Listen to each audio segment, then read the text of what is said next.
The air inside the orbital market was heavy with the stench of oil, metal, and fear. Rows of cages stretched across the hangar, each one crammed with figures who had once been called people. Now, they were only lots. Their names stripped away, their worth reduced to what bidders were willing to pay for flesh that could work, suffer, or entertain. Elira sat in the corner of her cage, knees pulled to her chest, arms wrapped tightly around herself. The chill of the steel floor crept through her skin. But it was the gazes from outside the bars that made her shiver harder.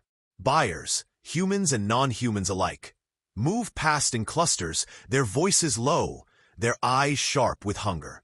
Some assessed muscles, others teeth. A few pressed gloved hands against the cage bars, testing reactions like one might test the ripeness of fruit. She tried to keep her eyes lowered. Eye contact only invited more attention, but still, she could feel the weight of their interest pressing on her like an invisible chain. Her heart hammered, her throat dry, but the words she longed to scream stayed locked inside. I am not meat. I am not a thing. I am human. The auctioneer's voice cut through the noise, deep and mechanical, amplified by speakers that rattled the hangar walls. One by one, the lots were dragged to the platform, paraded beneath the bright lights. The crowd shouted numbers, tokens of currency flashing in the air. Each bid another nail in someone's freedom. When her turn came, the guards unlocked the cage with a shriek of rusted hinges. Rough hands pulled her upright, forcing her stumbling feet toward the stage. The lights blinded her, and for a moment she could only hear the sound of her own ragged breathing. Then the bids began.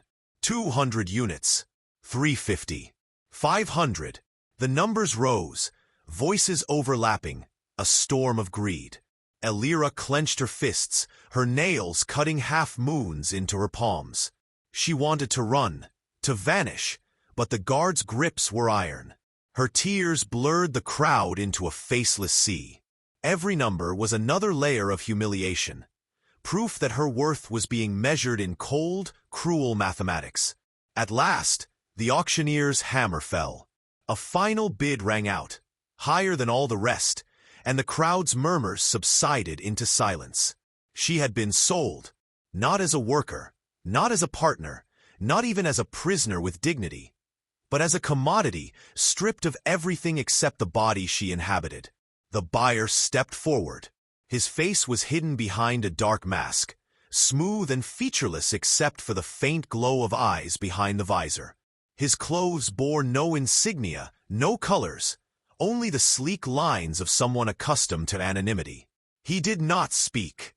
He only handed over the credit token and gestured for her to follow. Her legs moved without permission, the guards herding her down from the stage and across the hangar floor. She dared to glance back once, toward the cages she was leaving behind. Dozens of pairs of eyes stared out, some blank, some burning, all trapped. She was leaving, but she was not free. As she was led into the shadows of the docking bay, a thought gripped her chest so tightly it felt like suffocation. Freedom wasn't what waited for her beyond those doors. It was something else, something unknowable, and possibly worse. Elira whispered to herself, so softly no one else could hear. Please let there still be a way out. The docking bay swallowed her whole. Engines rumbled in their cradles, and the metallic tang of ozone filled the air.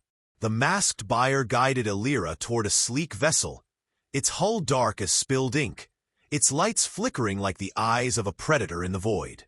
She hesitated at the threshold, but the guards shoved her forward. The ramp hissed shut behind them, sealing her fate with the sound of finality. Inside, the ship was quiet, almost too quiet. The corridors curved in unfamiliar geometry, lined with panels that pulsed faintly, as though the vessel itself were alive and breathing. Her captor walked ahead without a word, his boots making no echo on the strange floor. Elira's bare feet scuffed against the surface, each step heavier than the last. At last, he stopped before a chamber.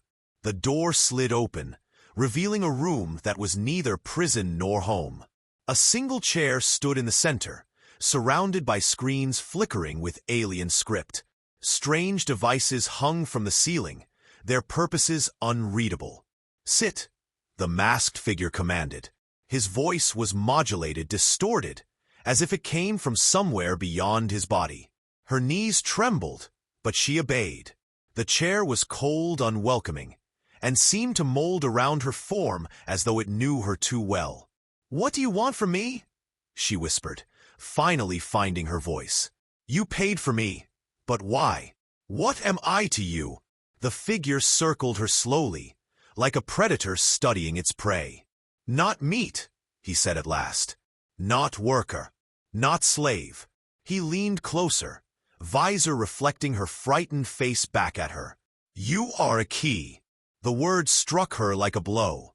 A key to what? To freedom? To destruction? To some machine she couldn't imagine? "I don't understand," she said, her voice breaking.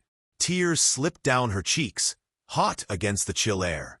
"If you must use me, then use me. If you want me to serve, I'll serve. Just don't leave me in chains. Don't leave me in that market." For a long moment, he said nothing. The silence pressed on her chest until she could hardly breathe. Then he touched a control on his wrist, and the screens surrounding her flared to life. Images spun across them. Maps of stars, encrypted data, glimpses of places that looked both human and alien. "You carry something inside you," he said. "Not by choice. It was placed there before you were taken. A code, a signal, buried so deep you cannot feel it. But I can. That is why I bought you. That is why you will stay alive." Her mind reeled. A code inside her? She wanted to deny it, but a strange memory surfaced. Dreams she'd had in captivity, dreams of lights threading through her veins, of voices whispering in languages she didn't know. Had those been dreams at all? "What happens to me if you get what you want?" she asked. The figure stilled. Then, with a voice sharp as cut glass, he answered. "That depends on you. Help me unlock it, and perhaps I return you to the stars. Refuse," he tilted his head, "and the market will seem merciful compared to me." Elira's breath caught. This was no freedom. It was another prison, painted in different colors. Yet beneath her terror, something flickered, a fragile thread of hope. If what he said was true, then she wasn't just a body for sale. She was important. She was necessary. She lifted her chin, wiping her tears with the back of her hand. "Then I'll help you," she said softly. "But on one condition." The masked figure leaned closer. "Condition?" Her voice shook, but she forced the words out. "When this is over, you let me go. Not back to the cages. Not back to the auction. You set me free." The silence that followed was unbearable. Then, at last, he gave a single nod. Not a promise. Not a guarantee. But enough to keep her alive one more day. The ship shuddered as it lifted from the docking bay, engines roaring into the void. Elira closed her eyes, whispering to herself once more, "Please, let there still be a way out."